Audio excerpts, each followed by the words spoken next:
Ni abashoferi biganjemo baturuka muri Kenya na Tanzania, harimo n'abanyarwanda batwara amakamyo bavana peteroli na diesel Dar es Salaam muri Tanzania babizana mu bubiko buri Rusororo. Hari abamaze iminsi igera kuri 7 banze gupakuruza amakamyo yabo bavuga ko iminzani ikoresha ikoranabuhanga yerekana ko bazanye peteroli nke. Ni ukuvuga ko iyo bavana muri Tanzania bagera i Kigali ibipimo byaho bikagaragaza ko ari nke. Ubu buryo bwifashisha ikoranabuhanga bwitwa automated ntibumenyerewe mu karere ka Afurika y'Iburasirazuba. Iyo peteroli bavanye muri Tanzania bageze mu Rwanda ibipimo bikerekana ko ari nke ngo bibashyira mu gihombo.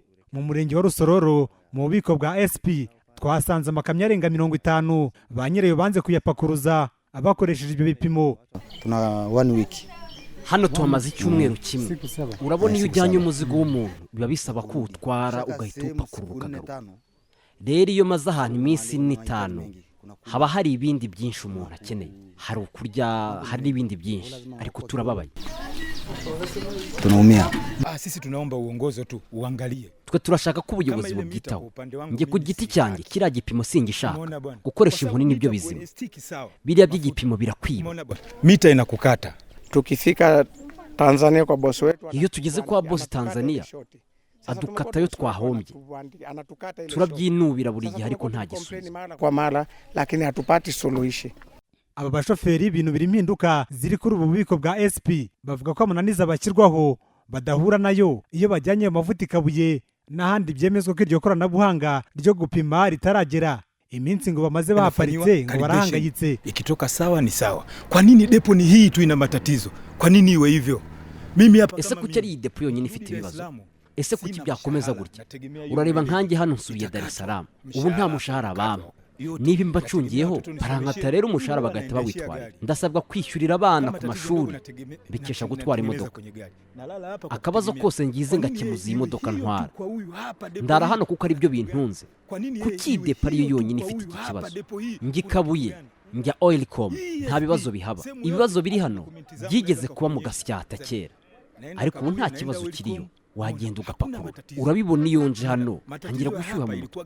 Umeona bwana, nakuja hapa utafikiri nimeweka moto kwenye kichwa. Sisi tunapokuwa tunavotoka Dar es Salaam, tuva Dar es Salaam kaza hano ugapakurura ugasubirayo. Hano nta nzu mafite, muri make byose ninge biba bireba. Iyo tumaze kurya turaza tukicara hano. Zikawa kwenye gari zetu hapa.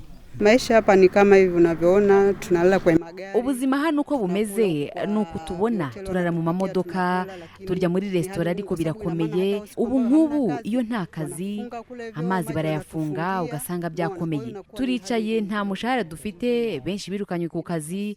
Nyamara iyo ugiye ku zindi depo Gasyata, Oilcom, ikibazo nta gihari. Kom Gasyata kunakuwa tatizo ile hamna. Ngendahimana Alexandre umuyobozi ushinzwe ibikorwa mu bubiko bwa peteroli n'ibiyikomokaho bwa SP yavuze ko ibipimo bishya byaje gukemura ibibazo bishingiye ku bujura. Iyo system abashoferi b'Abanyatanzania ntabwo bayifuza, nta n'ubwo bayishaka. Bo bakaba bifuza ko twakoresha system iri manu cyangwa se yindi abakozi bakora ibyo bashaka. Ayo malosi ntabwo ari amalosi ya depot, nta nubwo ari amalosi ya meters, ni amalosi yo mu nzira. Ahubwo abashoferi bakagombye kutubwira aho ayo mavuta mu nzira, ayo mavuta ajya hehe. Nicyo kibazo gihari. Ubuyobozi bwa SP buvuga ko hari bamwe mu bashoferi bagurisha peteroli mu nzira bafi Dar es Salaam berekeza i Kigali. Ibipimo byari bisanzwe ngo ntibyatahuraga ubwo bujura. Abo ngo ni bamwe mu bagumura abagenzi babo bakanga gupakuruza peteroli n'ibiyikomokaho. Ngendahimana Alexandre arakomeza. Abo bumvishe ko bashobora guhomba niba pakurura kuko bazi byabaye mu nzira, abo nibo baje rero babwira abandi bati ntidupakurure. Niho batangiye gusakuza bagomora abandi baravuga ngo ntibapakurura. Bari bukuntu bakwisubiraho ibyo kwiba mu nzira babireke burundu. Niba tabireka burundu no kuvuga ngo n'ubundi twebwe tuzabara ibyo bazanye. Ibyo batazanye ntabwo bizinjira mu gihe. Ubwo twakurikiranaga iby'iki kibazo mu bubiko bwa peteroli bwa Rusororo, hari abakozi b'ikigo cy'igihugu gishinzwe gutsura ubuziranenge RSB basuzumaga iby'iyo minzani itavugwaho rumwe. Turacyategereje icyo RSB ivuga kuri ibi bipimo bitavugwaho rumwe. Ububiko bwa peteroli n'ibiyikomokaho bwa SP buri mu murenge wa Rusororo ufite ubushobozi bwo kwakira litiro miliyoni 22 ku munsi, nibura bwakira amakamyo 30. Inosa Gasabato ku bwa Flash TV mu murenge wa Rusororo mu karere ka Gasabo.